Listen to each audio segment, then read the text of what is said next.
اور پھر فرماتے اے عزیزوں جسے موت آنی ہے، جس کے پیچھے ملک الموت ہیں، جس نے قیامت جیسا ہولناک دن دیکھنا ہے، اس سے نیند اور ہنسی سے کیا واسطہ؟ ایسا آدمی فضولیات میں کیسے مشغول ہو سکتا ہے؟ پھر فرماتے اے عزیزوں قبروں میں لیٹے ہوئے مردے چونٹیوں اور سانپوں کی گرفت میں ہیں، مٹی کے قید خانے میں بند ہیں، اگر تمہیں ان کا حال معلوم ہو جائے تو کھڑے کھڑے نمک کی طرح پگھل جاؤ۔ اے عزیزوں جا کر موت کی تیاری میں لگ جاؤ، وہ دن ہم سب کو پیش آنے والا ہے، شاید ہم اپنا ایمان سلامت لے کر جانے میں کامیاب ہو جائیں۔ اب حضور خواجہ غریب نواز نے یہ واقعہ سنایا اور خود خواجہ غریب نواز رونے لگے۔ فرمایا اس ذات کی قسم جس کے قبضے میں میری جان ہے، اس دن سے لے کر آج تک مجھ پر موت اور قبر کی ہیبت طاری ہے اور میں اندر ہی اندر گھلتا جا رہا۔ یہ کون کہہ رہا ہے؟ خواجہ خواجہ، وہ ہستی جن کے ہاتھوں پر 90 لاکھ غیر مسلم مسلمان ہوئے ہیں۔ وہ کہتے ہیں میں اندر گھل رہا ہوں موت کی فکر سے، قبر کی فکر سے۔ ہم نے دین کا کوئی کام کیا نہیں، ہم نے گناہوں کے انبار لگائے ہوئے ہیں، مگر ہماری ہنسی ختم نہیں ہوتی ہے، ہماری غفلتیں ختم نہیں ہوتی۔ دوستوں کے ساتھ بیٹھے تو غیبتوں کے انبار، اکیلے میں گھر میں بیٹھے تو حرام دیکھتے ہیں، کاروبار پر جائیں تو حرام کماتے ہیں، جھوٹ غیبت نہ جانے کون سا گناہ ہے جو ہم سے نہیں ہو رہا، اور کوئی فکر ہی نہیں کہ ایمان سلامت ہوگا کہ نہیں، قبر میں ہوگا کیا میرا ہے۔ میرے پیارے اسلامی بھائیوں، اس وقت مہنگائی کا دور ہے، اچانک مہنگائی بڑھ گئی ہے، لوگ پریشان ہیں، گھر کیسے چلاؤں گا، خرچہ کیسے پورا کروں گا، کتنی ٹینشن میں، جدھر بیٹھو ایک ہی ٹینشن ہے۔ میں نہیں کہتا ٹینشن نہیں ہے، واقعی ٹینشن ہے سب کو، اللہ ہمارے وطن پر خیر فرمائے، لیکن ذرا غور کرو کبھی ایسا ہوا کہ دوستوں میں بیٹھ کر یہ ٹینشن ہو کہ یار مرنے کے بعد کیا ہوگا، ایمان سلامت رہے گا کہ نہیں، قبر روشن ہوگی کہ نہیں، اللہ راضی ہوگا کہ نہیں، قیامت کے دن مجھے رب کی عرش کا سایہ ملے گا کہ نہیں، اعمال نامے کھل گئے تو میری بے عزتی کیسی ہوگی، میں ذلیل کیسا ہو جاؤں گا، یار کوئی طریقہ تو بتاؤ اللہ کو راضی کیسے کروں، کوئی طریقہ تو بتاؤ میری بخشش ہو جائے۔ Nobody talk about it، کوئی بات ہی نہیں کرتا، کسی کو لگتا ہے فکر ہی نہیں ہے۔ اور جن بزرگوں کے ہم نام لے کر جی رہے ہیں نا، میں ان کی باتیں کر رہا ہوں۔ اے خواجہ کی چھٹی منانے والوں، میں خواجہ کی بات کر رہا ہوں۔ آؤ غوث پاک کے مرید بیٹھو، میں تمہیں غوث پاک کے بارے میں بتاتا ہوں۔ اتنے بڑے بزرگ ایسے نہیں تھے، ان کے نام بڑے بڑے۔ شیخ عبد القادر جیلانی، آپ فرماتے ہیں لوگ کہہ رہے ہیں آج عید کا دن ہے، عید کا دن ہے۔ عبد القادر کے لیے عید کا دن وہ ہوگا جب اپنا ایمان سلامت لے کر قبر میں جائے گا۔ شیخ عبد القادر جیلانی وہ کہہ رہے ہیں، ہاں وہ کہہ رہے ہیں، یہ حقیقت کو جان گئے تھے، یہ خوف خدا والے تھے۔ خدا را میرے پیارے اسلامی بھائیوں، میں آپ کو صحیح بتا رہا ہوں، آپ اگر مہنگائی کے ٹینشن سے، روزگار کے ٹینشن سے، دنیا کی پرابلم سے نکلنا چاہتے ہیں نا، میں آپ کو ایک طریقہ بتاتا ہوں، آپ اپنے اللہ کو راضی کر لیں۔ ہاں، رحمان الدنیا والآخرہ ہے۔ لوگ کہتے ہیں کبھی کبھی یار آخرت کے ساتھ ساتھ دنیا بھی ہونی چاہیے۔ او بھائی یہ فارمولہ ہی غلط ہے۔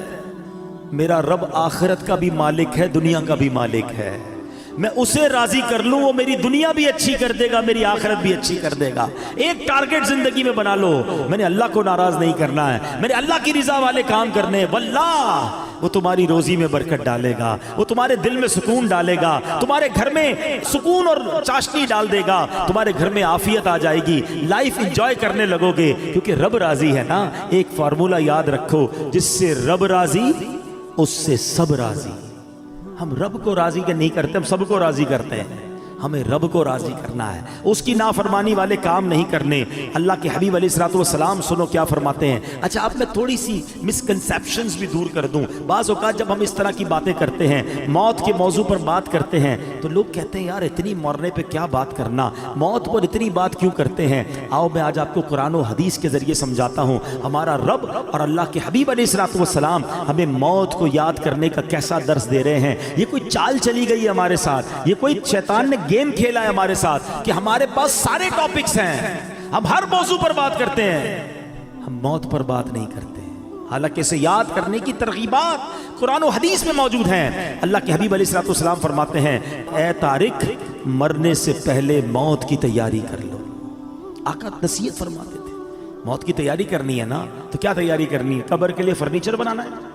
ہیں ایئر کنڈیشن لگوانا ہے قبر میں, پنکھا ونکھا لگانا ہے, یا ریشمی کوئی سلک کا مہنگا والا کفن سلوانا ہے؟ کیا لے کر جائیں گے قبر میں؟ کچھ بھی نہیں. کبھی کفن میں جیب دیکھا ہے؟ قبر میں تجوری دیکھی ہے؟ جس مال کے لیے ہم دوڑے پھر رہے ہیں, مارے پھر رہے ہیں, روز گنتے ہیں جیب میں کتنے, گھر میں کتنے, بینک میں کتنے, اتنا ہے بے وفا مال. پتہ ہے آپ کو جس دن ہمارا انتقال ہوگا نا, جو بینک کے پیسے ہیں گھر میں پڑے وہ تو سب چلے گئے نا, وہ تو ہمارے رہیں گے نہیں, رشتہ داروں کے ہو جائیں گے.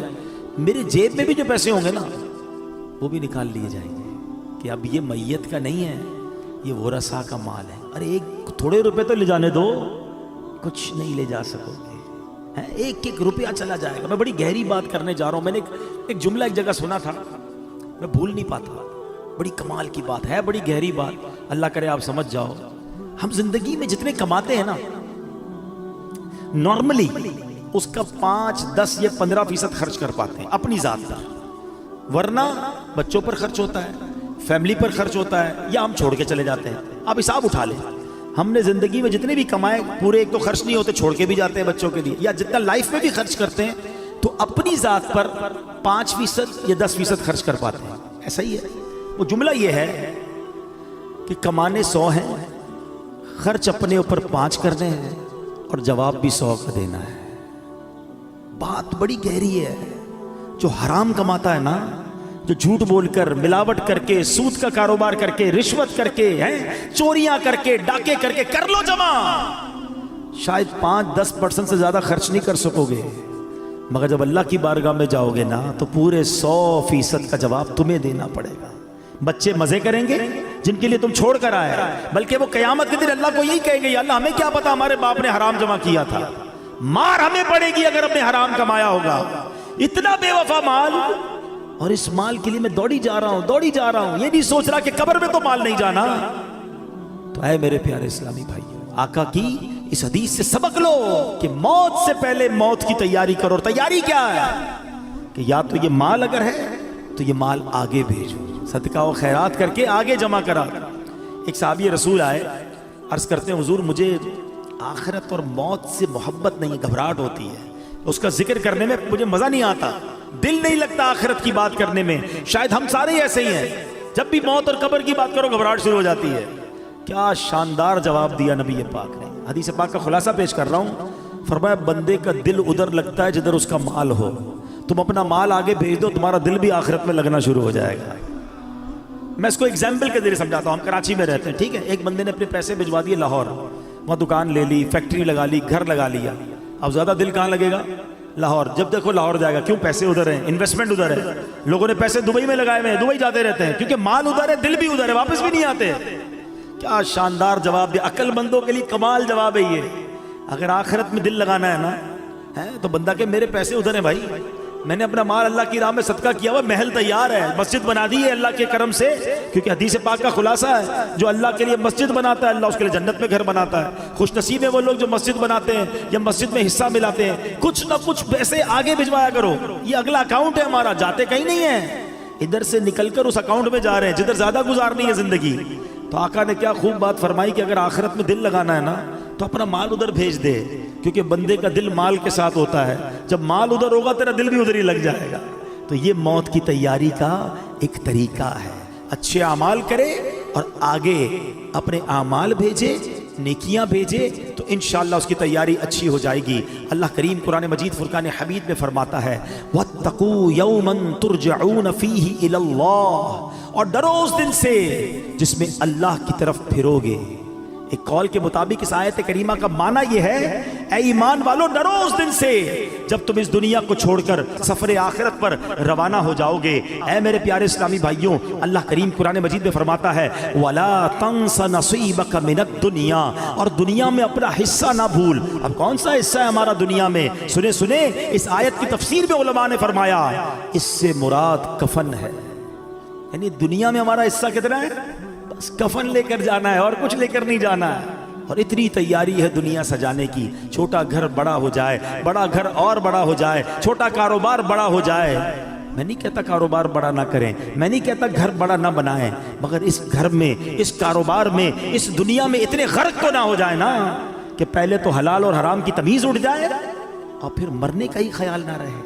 خدا را دیکھو ایک بات یاد رکھیں, ہمارے ساتھ ایسا نہیں ہے کہ ہمیں کوئی ٹائم الگ الگ دیا گیا ہے کہ بھائی یہ ٹائم دنیا کے لیے تیاری کر لو اور یہ والے ٹائم آخرت کی تیاری کر لینا, پھر تو ٹھیک ہے. ہم کہیں گے یار آخری 10 سال میں آخرت کی تیاری کر لوں گا. نہیں, اسی ٹائمنگز میں, اسی زندگی میں ہمیں دنیا بہتر کرنی ہے تو کریں, آخرت بھی بہتر کرنی ہے, کہیں رہ نہ جائے آخرت. شیطان کیا کہتا ہے, بس مولانا ابھی بھی ہو سکتا ہے میرا بیان چل رہا ہے نا تو کوئی کہہ رہا ہوگا کہ باتیں تو بڑی اچھی کر رہے ہیں, بس رمضان سے نماز شروع کر دوں گا, بس یہ اگلے سال میں یہ حرام کام چھوڑ دوں گا. ہاں یار میں یہ غلط کام تو کرتا ہوں, میری ایک بری عادت تو لگی ہوئی ہے, میں یہ بے حیائی کا کام تو کر رہا ہوں, بس یار تھوڑے 2-4 مہینے بعد پکی توبہ کر لوں گا. یہی شیطان کا کام ہے کہ وہ لمبی امیدیں دلاتا ہے, لمبی امیدیں دلاتا ہے, بس تھوڑے دنوں بعد توبہ فوراً کرنی چاہیے. شیطان کیسا مردود ہے اور کیسے مرواتا ہے. مجھے بنی اسرائیل کا یہ پرانا کتابوں میں واقعہ لکھا وہ یاد آ گیا کہ 2 بھائی تھے, اوپر نیچے رہتے تھے, first floor ground floor. Ground floor والا بھائی بدکار, شرابی, کبابی, بے حیائی کے کام کرنے والا, اور اوپر والا بھائی تہجد گزار, قرآن پڑھنے والا, دین کا کام کرنے والا. شیطان بڑے بھائی کے پاس گیا اور اسے کہتا ہے کہ یار 40 سال ہو گئے تیری زندگی کو, کوئی مزہ نہیں کیا لائف میں, کوئی انجوائمنٹ نہیں, سارا دن ذکر تسبیح. میں نے اللہ پاک کی قدرت لوح محفوظ پر دیکھ لیا ہے, تیری عمر 80 سال ہے, ایک کام کر 20 سال انجوائے کر, مزے کر, رنگ رلیاں منا لے, آخری 20 سال پھر توبہ کر کے عبادت کر لینا. شیطان نے دل میں یہ خیال ڈال دیا. اس نے سوچا یار بات تو ٹھیک ہے, یار میں تو کچھ کیا ہی نہیں زندگی میں, صرف اللہ اللہ ہی کرتا رہا, مزہ ہی نہیں لائف میں اٹھایا. نیچے ہی تو میرا بھائی ہے, روز عیاشیاں کرتا ہے, روز شرابیں پیتا ہے, روز بے حیائی کرتا ہے, کہیں اور جانے کی کیا ضرورت ہے, نیچے چلا جاتا ہوں بھائی کے پاس. وہ اللہ کی کرنی دیکھو کہ جو نیچے والا بھائی تھا اس کے دل میں خیال آیا کہ یار کب تک گناہ کرے گا, اتنی شرابیں, اتنی بے حیائیاں, اتنی بدکاریاں, مرنا نہیں تجھے, توبہ کر. دل میں خیال آیا, کہتا ہے ایک میرا بھائی ہے اوپر, جب دیکھو عبادت ریاضت, چلو کہیں اور نہیں جاتا, اپنے نیک بھائی کے پاس جاتا ہوں, اس کے پاس جا کے اللہ سے معافی مانگتا ہوں. اللہ کی کرنی دیکھیں, یہ گناہگار اپنے کمرے سے نکلتا ہے اوپر جانے کے لیے, اور وہ نیک اپنے کمرے سے نکلتا ہے نیچے آنے کے لیے. جب وہ سیڑھی پہ آتا ہے نا اوپر والا, اس کا پیر پھسلتا ہے, لڑکتا ہوا نیچے والے بھائی پہ گرتا ہے, دونوں بھائی نیچے گرتے ہیں, دونوں کا انتقال ہو جاتا ہے. اب پتہ ہے فیصلہ کیا ہوتا ہے, اوپر والا گناہ کے لیے چل پڑا تھا, نافرمانی کے لیے چل پڑا تھا, فرمایا اس کی نیکیاں برباد کر دی جاتی ہیں, اور یہ گناہگار توبہ کے لیے چل پڑا تھا, اللہ سے دوستی کرنے چل پڑا تھا, شرمندگی تھی دل میں, فرمایا یہ چلنا جو ہے اس کا اللہ کی بارگاہ میں ایسا قبول ہوا, اس کے سارے گناہ معاف کر دیے جاتے ہیں. ہائے ہائے ہائے, یہ ہے میرے رب کی رحمت. ہم کتنے ہی گناہگار کیوں نہ ہو, چل تو پڑو یار, توبہ کے راستے پہ چل پڑو نا, اسے راضی کرنے کے راستے پہ چل پڑو یار. کب تک سوچتے رہیں گے, کب تک نماز قضا کرتے رہیں گے, کب تک جھوٹ بولتے رہیں گے, کب تک حرام کماتے رہو گے, کب تک ماں باپ کو ستاتے رہو گے, کب تک جوا کھیلتے رہیں گے, کب تک شراب اور بے حیائی کے کام کرتے رہو گے. اے میرے اسلامی بھائیو, بڑا قریب ہے, یقین کرو بڑا قریب ہے. ہم واقعی گناہگار ہیں. کبھی کبھی جب اپنے گناہوں پہ نظر جاتی ہے نا تو بڑا شرم آتی ہے, بنے گا کیا, اتنی بے حیائیاں ہیں اور ایسی بے غیرتی ہے کہ دنیا دیکھے تو گناہ نہیں کرتے, اگر رب دیکھ رہا ہوتا ہے اکیلے میں ہم گناہ کر جاتے ہیں. یہ خیال کیوں نہیں آتا کہ اللہ دیکھ رہا ہے, یہ خیال کیوں نہیں آتا کہ مجھے مر کر اللہ کی بارگاہ میں جانا ہے, لوگوں نے کیا بگاڑنا ہے میرا.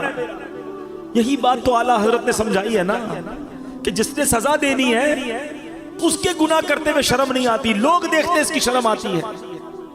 فرماتے ہیں نا, چھپ کے لوگوں سے کیے جس کے گناہ, چھپ کے لوگوں سے کیے جس کے گناہ, وہ خبردار ہے کیا ہونا, وہ تو خبردار ہے, اسے تو پتا ہے.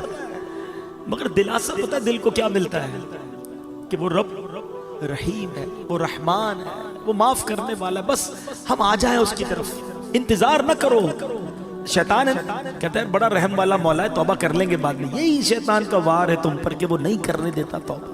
آج کر لو, ابھی کر لو, آج تو ویسے بھی جمعرات کی رات ہے، آج تو ویسے ہی مانگنے کی رات ہے، اور جب اجتماع مسلمین ہونا اس کی برکتیں ہوتی ہیں. ہمیں کیا پتہ یہاں اللہ کا کون سا ولی بیٹھا ہے.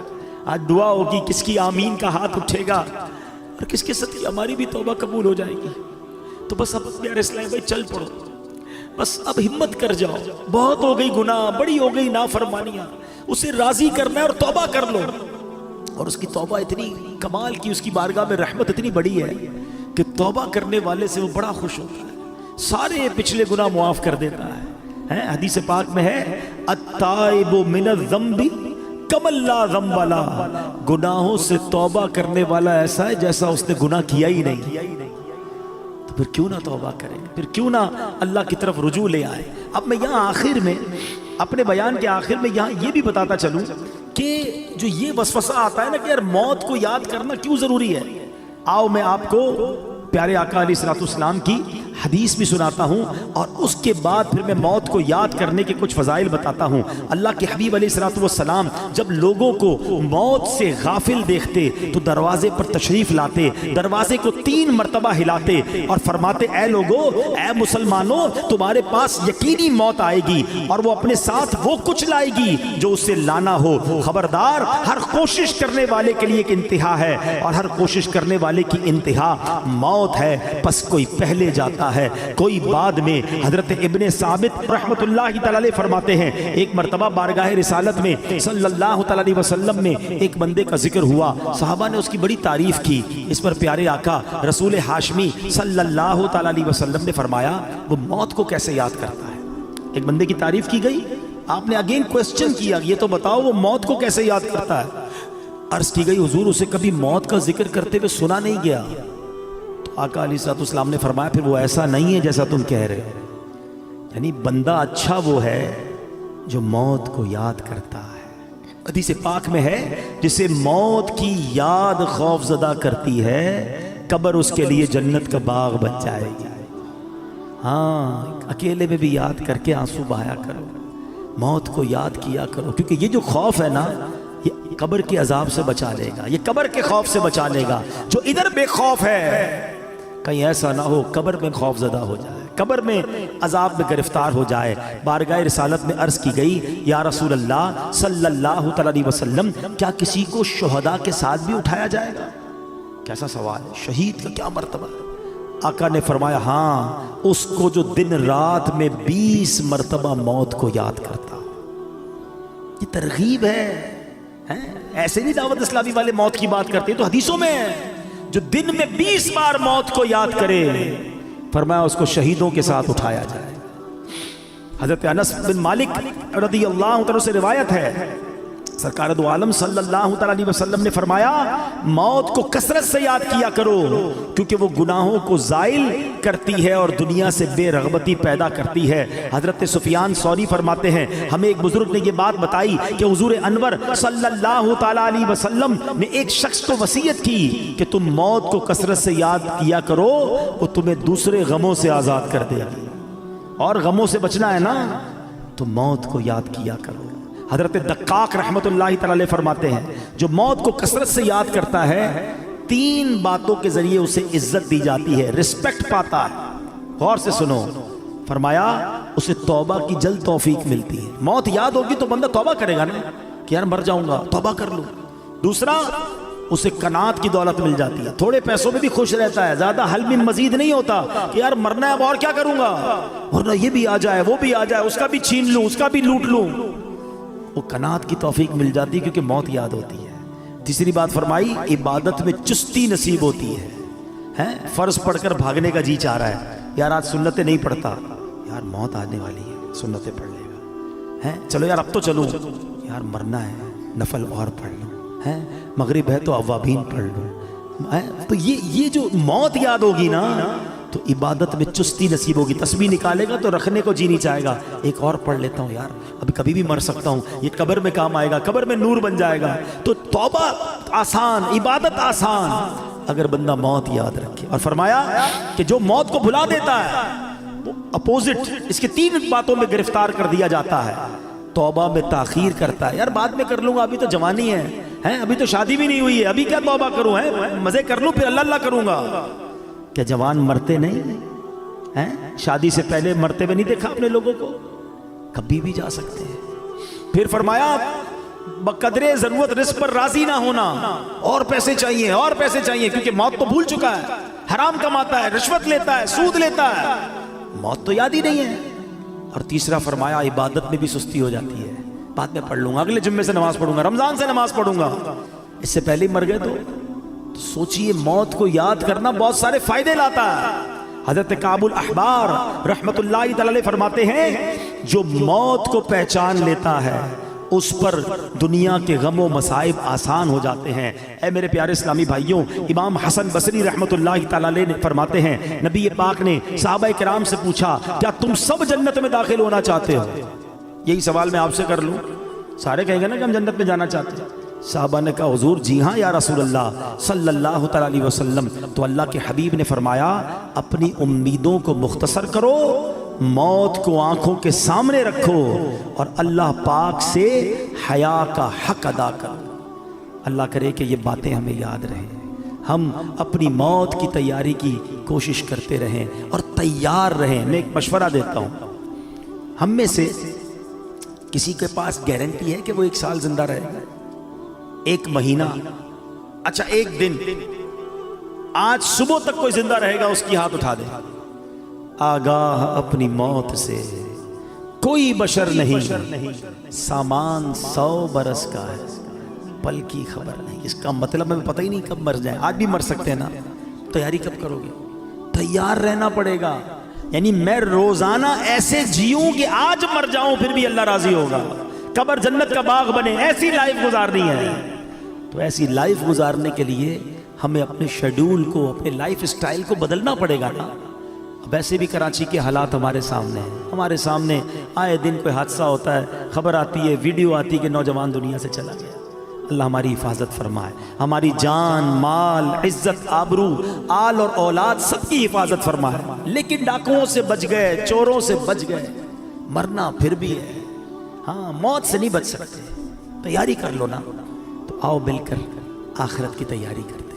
یقین کریں دعوت اسلامی سے بہت ساری وجوہات کی وجہ سے پیار ہے، مگر ایک پیار کی وجہ یہ بھی ہے کہ یار یہ کمال کا ماحول ہے، ہمیں پکڑ پکڑ کر آخرت کی یاد دلاتا ہے۔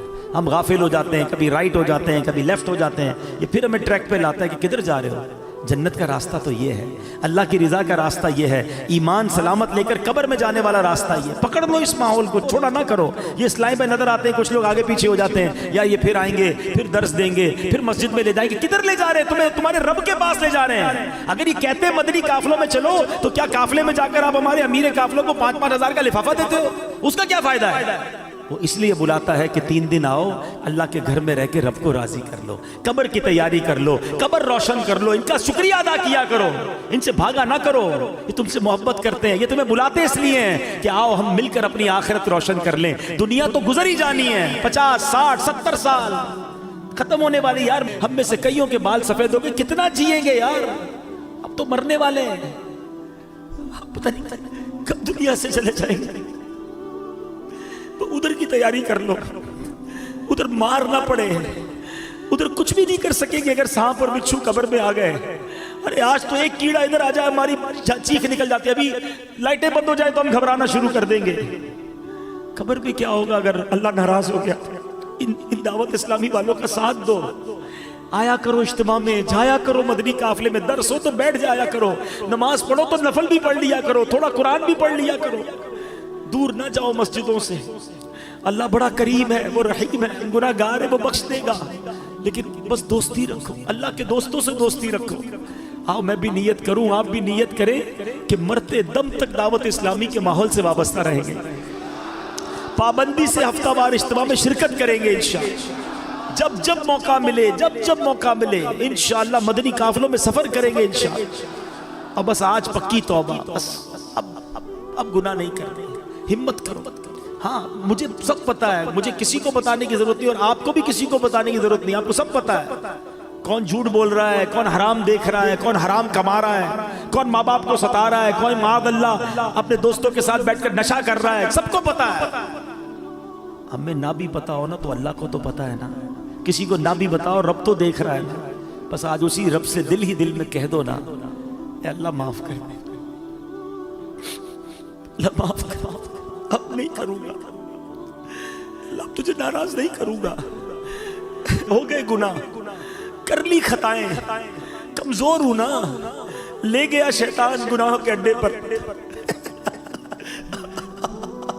اب معافی دے دے، تجھ سے معافی مانگتے مولا، ہمیں معاف کر دے، ہمیں استقامت بھی تو دے دے، ہمیں اپنے پسندیدہ بندوں میں شامل کر لے، ہمیں شیطان کے مقابلے میں طاقت دے دے، ہم ہمت تو کر رہے ہیں، اے اللہ طاقت تو نے دینی ہے، مدد تو نے کرنی ہے، بس آج یہ اپنے دل میں نیت کر لو، اپنے رب سے خود ہی وعدے کر لو، وہ بڑا کریم ہے، وہ بڑا رحیم ہے، وہ نگاہ بھی فرمائے گا، وہ مدد بھی فرمائے گا، اور وہ ہمیں اچھا بھی کر دے گا۔ رب کریم سے دعا کرتا ہوں کہ اللہ نیکوں کے صدقے ہمیں نیک بنا دے، اچھوں کے صدقے ہمیں اچھا بنا دے، ہماری گناہوں والی عادتیں رب اپنے کرم سے دور کر دے، آمین بجاہ النبی الامین صلی اللہ تعالی علیہ وسلم۔